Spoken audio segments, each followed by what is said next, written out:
سردار سید مجید موسوی برای عرض خداقوت به افسران موشکی و پهپادی به اینجا می آید.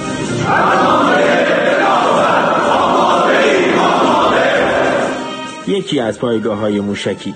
از ابتدای جنگ تا کنون سردار موسوی به تعدادی از پایگاه‌ها سرکشی کرده و از نزدیک در جریان عملیات آنها بوده است.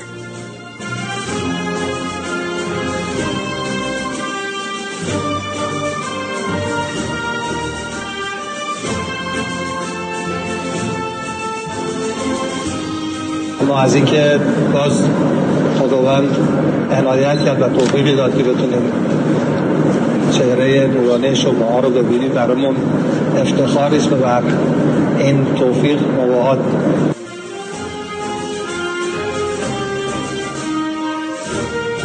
بر اساس این تصاویر که در اختیار خبرگزاری صدا و سیما قرار گرفته، می شود تعداد بسیار زیادی از پرتابگرهای موشک‌های بالستیک سوخت مایع و جامد را دید.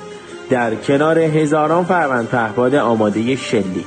تا موج 88 عملیات وعده صادق 4 هر روز شلیک موشک‌ها و پهپادهای نیروی هوافضای سپاه بیشتر شده است.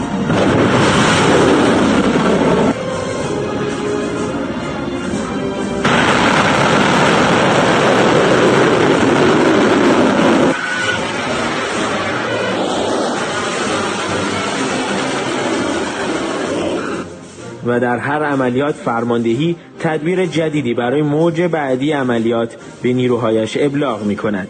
مثل شاهکار تغییر در حوزه تاکتیک پدافند،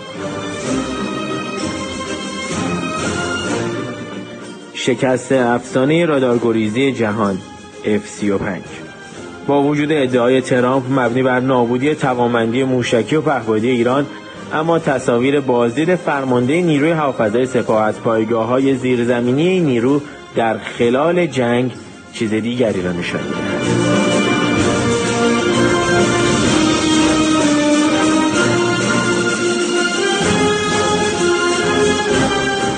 فقط با انتشار بخشایی از تصاویر یکی از پایگاه‌ها می شود برآورد اولیه از ذراتخانه بزرگ موشک‌های راهبردی ایران را به دست آورد. روند تولید و تجهیز موشک‌های بالستیک در حال انجام است و تمام پایگاه‌های موشکی به پرتابگرهای جدید با موشک‌های ارتقا پیدا کرده به سر جنگی شدیدالانفجارتر و سنگین‌تر مجهز شدند. در شرایط جنگی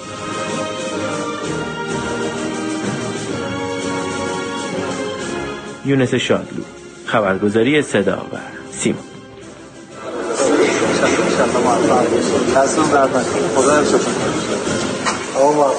خدا